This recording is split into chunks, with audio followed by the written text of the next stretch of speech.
You. बिस्मिल्लाहिर्रहमानिर्रहीम। इस वक्त हुकूमत और अदलिया के माबैन एक महाजराई की कैफियत है, महाजराई की फ़ज़ा है जो कि बहरानी शक्ल इख्तियार कर चुका है।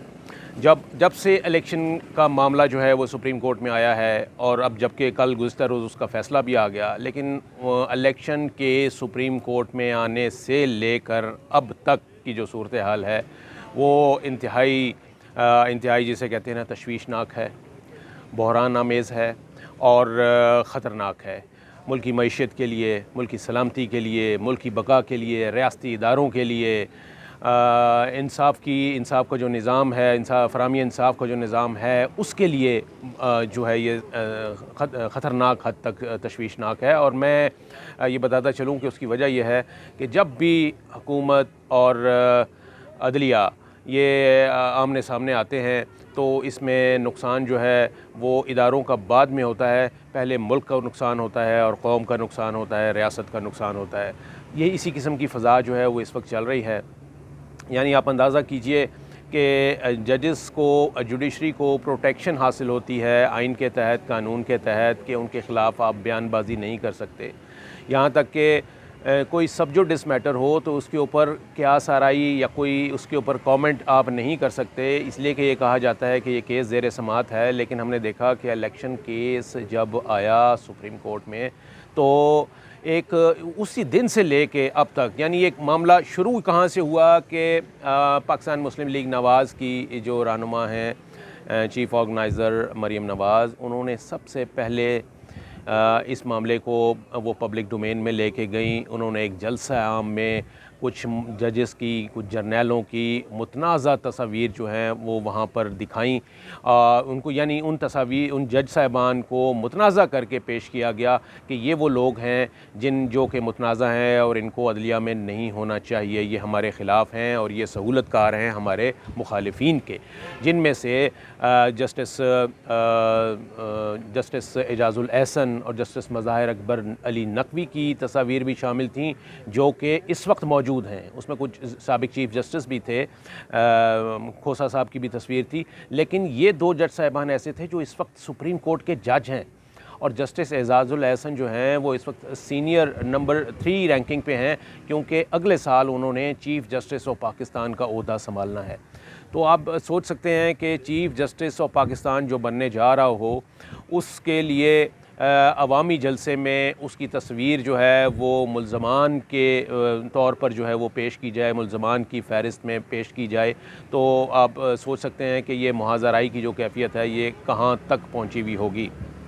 फिर न सिर्फ ये कि मुस्लिम लीग नवाज़ की रहनुमा की बात है, यहाँ पर हमारे वज़ीर आज़म ने असम्बली के अंदर on the floor of the house उन्होंने जजेस के ऊपर नाम लेकर बयानबाजी की है, उनको तनकीद का निशाना बनाया है और ये कहा है कि हम इनको नहीं मानते। और यहाँ तक कि, और मैं आपको बताता चलूँ कि आइन ने पाकिस्तान के अंदर बाकायदा एक प्रोटेक्शन दी हुई है, एक प्रोविज़न शामिल है कि जजेस का कंडक्ट जो है वो असम्बली के अंदर ज़ेर बहस नहीं लाया जा सकता। इसके बावजूद, यानी आइन में बहुत वाज़ेह तौर पर लिखा हुआ है कि जजेस का कंडक्ट जो है वो कोई भी असम्बली के अंदर ज़ेर बहस नहीं ला सकता।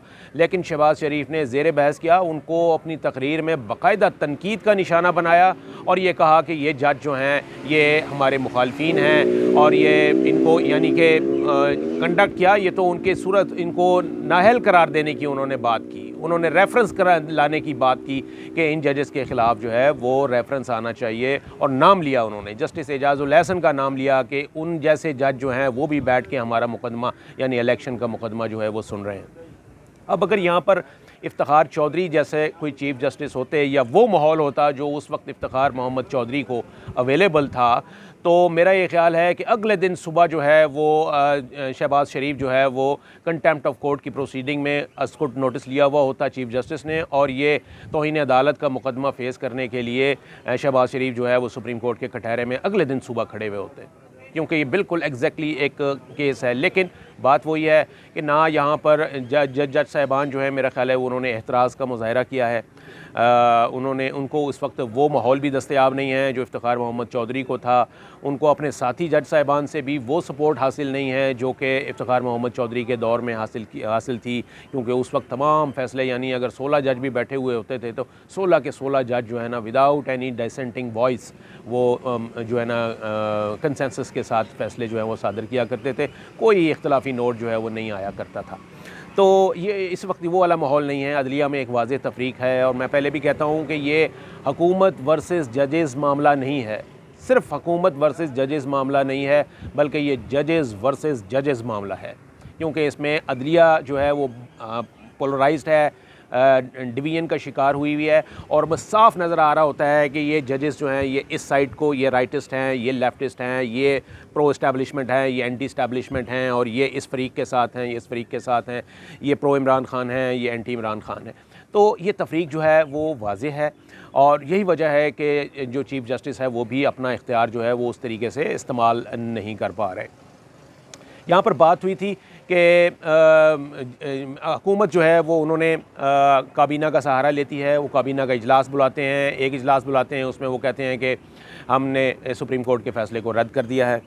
अब ये काबीना जो है वो रद्द नहीं कर सकती, जिस तरह से हुकूमत जो है वो सुप्रीम कोर्ट का बायकॉट नहीं कर सकती, इसी तरीके से काबीना जो है वो रद्द नहीं कर सकती। रद्द करने का मकसद ये होगा कि आप सुप्रीम कोर्ट के फ़ैसले को नहीं मानते और सुप्रीम कोर्ट के फ़ैसले को अगर आप नहीं मानते तो इसका मतलब यह है कि आप तौहीन अदालत कर रहे हैं। तो ये सीधा सीधा एक केस है जो कि तौहीन अदालत का केस है और ये मैं बताता चलूँ कि इसमें सब लोग स्टेटमेंट्स दे रहे हैं। इसमें पीडीएम की जो कंपोनेंट पार्टीज़ हैं वो सब अदलिया के ख़िलाफ़ बयानबाजी कर रही हैं। बिलावल की कल की स्टेटमेंट आप देख लीजिए, जो तकरीर उन्होंने की उसमें उन्होंने कहा कि जी ये छोटे छोटे जज जो हैं ये बैठ के इतने बड़े बड़े फ़ैसले कर रहे होते हैं और जजों को ये उन्होंने भुट्टो रेफरेंस का जो है वो हवाला दिया।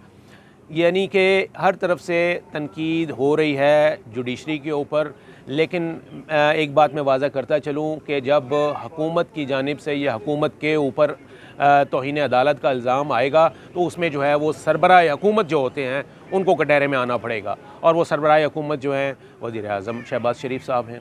तो एक ये भी कहा जा रहा है कि जो पीडीएम की जमातें हैं, चूँकि इलेक्शन का दौर आने वाला है, तो ये पीडीएम की जमातें हैं ये नून लीग को और ख़ास तौर पर शहबाज शरीफ को फंसाने के चक्कर में, उनके ऊपर तौहीन अदालत के लगवाने के चक्कर में ये अपने उनको ये माहौल बना रही हैं ताकि शहबाज शरीफ जो है वो अदालत से टक्कर लेकर वो नाअहल हो जाएं और इन लोगों की जो राह है यानी दीगर जो जमातें हैं इनकी राह जो है वो हमवार हो जाए। तो ये भी एक पॉलिटिकल एनालिस्ट जो हैं वो ये बात कर रहे हैं और बज़ाहिर ऐसा नज़र भी आ रहा है। इसलिए कि जैसे मैंने पहले बताया कि अगर कंटेम्प्ट ऑफ कोर्ट प्रोसीडिंग होती है इस केस में तो वो सीधी सीधी शहबाज शरीफ के ऊपर होगी, उसमें इलेक्शन कमीशन नहीं होगा, उसमें कोई काबीना के अरकान उस तरह से नहीं होंगे, उसमें सरबराह हुकूमत होगा और वो शहबाज शरीफ ही होंगे। इसके अलावा ये कहा जा रहा है, हुकूमत की जानिब से ये कहा जा रहा है जवाबी तौर पर कि वो कहते हैं कि जी इनके ख़िलाफ़ जो है ना हम नाअहली का रेफरेंस लेकर आएंगे जजेस के ख़िलाफ़। चीफ़ जस्टिस के ख़िलाफ़ उन्होंने इवन बात की है कि जी उनके ख़िलाफ़ हम नाअहली का रेफरेंस लेकर आएंगे। अब आप अंदाज़ा कीजिए कि नाअहली का रेफरेंस कहाँ दायर हो सकता है। नाअहली का रेफरेंस जो है वो सिर्फ सुप्रीम जुडिशल कौंसिल में दायर हो सकता है। सुप्रीम जुडिशल कौंसिल वाहिद इदारा है जो किसी जज के ख़िलाफ़ एक्शन ले सकती है, उन्हें निकाल सकती है। इसके अलावा कोई और फोरम नहीं है, यहाँ तक कि सदर पाकिस्तान के पास भी ये इख्तियार नहीं है कि वो किसी जज के ख़िलाफ़ कोई एक्शन ले सकें। तो जो सुप्रीम जुडिशल कौंसिल है उसकी अगर मैं आपको कंपोजिशन पहले बताऊं कि वो कितने अरकान पर मुश्तमिल होती है और कौन कौन सुप्रीम जुडिशल कौंसिल के मेंबर होते हैं, तो उसमें सुप्रीम जो चीफ़ जस्टिस ऑफ पाकिस्तान है जी वो सुप्रीम जुडिशल कौंसिल के चेयरमैन होते हैं। ये 5 रुकनी कौंसिल होती है। इसमें से चीफ़ जस्टिस जो हैं यानी इस वक्त उमर अता बंदियाल जो हैं वो बलियाज़ ओहदा उस कौंसिल के चेयरमैन हैं। इसके अलावा जो 2 सीनियर मोस्ट जजेस होते हैं चीफ़ जस्टिस के बाद सुप्रीम कोर्ट के, वो इसके मेंबर होते हैं यानी जस्टिस तारिक मसूद और जस्टिस काजी फ़ाइज़ ईसा और जस्टिस तारिक मसूद, ये दोनों हज़रात जो ये उसके मेंबर होंगे। 3 ये हो गए। इसके अलावा 2 जो हैं जो हाई कोर्ट के चीफ़ जस्टिस साहिबान हैं, यानी इस वक्त मुल्क में 5 हाई कोर्ट्स हैं, तो उन 5 हाई कोर्ट्स में जो प्रोविंशियल हाई कोर्ट्स के चीफ़ जस्टिस साहिबान हैं उन 5 में से जो 2 सीनियर चीफ़ जस्टिस हैं सूबे के वो इस कौंसिल के मेंबर होंगे। अब वो कोई भी हो सकते हैं, जो भी सीनियर होगा सीनियरिटी के हिसाब से। मेरा ख्याल है वो एक बलूचिस्तान हाई कोर्ट के हैं जो सीनियर हैं, और शायद एक जो है वो सिंध हाई कोर्ट के होंगे। तो ये दो, और दो सीनियर जज साहिबान और चीफ जस्टिस, ये 5 रुकनी जी सुप्रीम जुडिशल काउंसिल होती है, वो देखती है। अब देखना ये होता है, इसमें देखना ये होता है कि अगर चीफ जस्टिस के ख़िलाफ़ ही रेफरेंस आ रहा है तो फिर क्या होगा? क्या चीफ जस्टिस अपना मुकदमा सुनने के लिए ख़ुद बैठेंगे? इसमें मैं इफ्तिखार मोहम्मद चौधरी की मिसाल दे सकता हूँ कि इफ्तिखार मोहम्मद चौधरी को जब उनके ख़िलाफ़ रेफरेंस आया तो उनको एक तरह से गैर फ़ाल करार दिया गया था। उनका मामला जब सुप्रीम जुडिशल काउंसिल में आया, उनका रेफरेंस आया, तो ज़ाहिर है वो चेयरमैन थे, लेकिन चूँकि उनके ख़िलाफ़ मुकदमा था इसलिए उनकी जगह जो कायम मकाम चीफ जस्टिस थे, जो कायम मकाम चीफ जस्टिस थे, यानी senior most justice justice Javed Iqbal, उन्होंने उसकी चेयरमैनशिप संभाली। और ज़ाहिर है कि वो फिर सीनियरिटी की तरह से जो उनके बाद सीनियर जज साहिबान थे उनको रखा गया, और इस तरह से कंपोजिशन जो है वो चली गई। तो इस वक्त होगा ये कि अगर चीफ जस्टिस, मौजूदा चीफ जस्टिस उमर अता बंदियाल के ख़िलाफ़ रेफरेंस आता है तो होगा ये कि वो ज़ाहिर है वो तो ख़ुद इस मुकदमे को नहीं सुन सकेंगे, तो उसमें से जो सीनियर मोस्ट जज हैं, जो कि जैसे मैंने बताया सरदार तारिक खोसा हैं, ऐसा जस्टिस काजी फ़ाइज़ ईसा हैं, वो होंगे। इसके अलावा जस्टिस तारिक मसूद होंगे इसके मेंबर, जस्टिस एजाजुल एहसन जो हैं वो फिर उसके मेंबर बन जाएंगे, और दो chief justice provincial high courts के हैं वो उसके मेंबर बन जाएंगे। तो ये तरीक़ाकार होता है सुप्रीम जुडिशल काउंसिल के काम करने का। लेकिन मैं बताता चलूँ कि सुप्रीम जुडिशल काउंसिल में पहली बात तो यह है कि हुकूमत के पास कोई ऐसी ठोस चीज़ नहीं है जिसकी बुनियाद पे वो कोई रेफरेंस जो है वो दायर कर सके। जस्टिस काजी फ़ाइज़ ईसा के ख़िलाफ़ जो रेफरेंस फ़ाइल किया था हुकूमत ने, और जितनी शद-ओ-मद के साथ किया था, और जितना उसके अंदर कॉम्प्लिकेशंस थी, यानी कि वो कहाँ FBR तक उनकी जो है पेशियाँ जो हैं वो करवाई गई, वो फ़ैसला भी जो है ना इवन सुप्रीम कोर्ट ने ख़ुद ही वो फ़ैसला जो है ना ओवरटर्न किया हुआ है।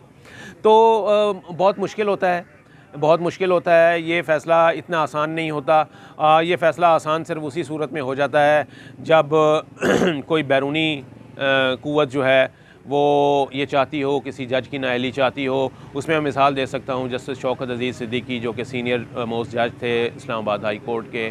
उनका बहुत आसानी के साथ सुप्रीम जुडिशल काउंसिल ने उनका मामला जो है वो दूध से मक्खी की तरह निकाल के जो है उन्होंने उनको कर दिया था। एक ये था कि जिन्होंने CDA के कुछ फ़ंड्स थे अपने घर की तज़ीन व आराइश के लिए उन्होंने इस्तेमाल किए, सिर्फ इस बुनियाद पे उनको एक दो समातें हुई, 1-2 नोटिस हुए, और पता चला कि जनाब जी उनके ख़िलाफ़ उन्होंने फ़ौरी फ़ैसला दे दिया। इसलिए कि उस वक्त की जो बैरूनी क़ुव्वत, उस वक्त की जो अंदरूनी क़ुव्वत, उस वक्त के जो चीफ जस्टिस और उस वक्त की जो सुप्रीम जुडिशल काउंसिल के मेंबरान थे, वो तमाम के तमाम इस बात से मुत्तफ़िक़ थे कि इनको निकालना ही निकालना है। तो इस तरीके से तो ये मामला हो जाता है। अदरवाइज़ जहाँ पर डिसेंटिंग नोट हो, जहाँ पर मुखालफीन भी हों, वहाँ पर फिर इस किस्म का फ़ैसला लेना जो है वो बहुत मुश्किल होता है। और मैं बताता चलूँ कि रेफरेंस दायर करने वाला, हुकूमत अगर रेफरेंस दायर करने वाली बात कर रही है तो ये सिर्फ डरावा और धमकी है। ऐसा कुछ हो नहीं सकता बज़ाहिर, क्योंकि ऐसा कुछ चीज़ अवेलेबल नहीं है। नंबर 2, अगर हुकूमत तौहीन अदालत की कार्रवाई फ़ेस करने चाहती है तो फिर उसको ये सोच लेना चाहिए कि इससे पहले भी 2 से 3 वज़ीर आज़म जो हैं वो तौहीन अदालत में और एक करप्शन के चार्जेस पर जा चुके हैं। यूसुफ रज़ा गिलानी की मिसाल आपके सामने है, नवाज़ शरीफ की मिसाल आपके सामने है। तो ये जो जिसे कहते हैं ना नज़ीरें, अदालती नज़ीरें मौजूद हैं। और मेरा ये ख़्याल है कि शहबाज शरीफ को भी ये ख़तरा जो है वो भांप लेना चाहिए कि वो तो वज़ीर आज़म के ओहदे पर हैं, लेकिन जो उनसे ज़्यादा ये मुकदमा जो है, यानी ये वाला मुकदमा, यानी ये अदालत को नीचा दिखाने वाला और अदालत को ज़ेर असर लाने वाला और अदालत पर असरअंदाज होने वाले जितने बयानात हैं वो बहुत ख़तरनाक हैं। और वो बराह रास्त शहबाज शरीफ की तरफ से तो आ रहे हैं, लेकिन जो उनके दाएँ बाएँ और जो उनके एलाइज़ हैं वो उनकी जानिब से और ज़्यादा शदुमत के साथ आ रहे हैं।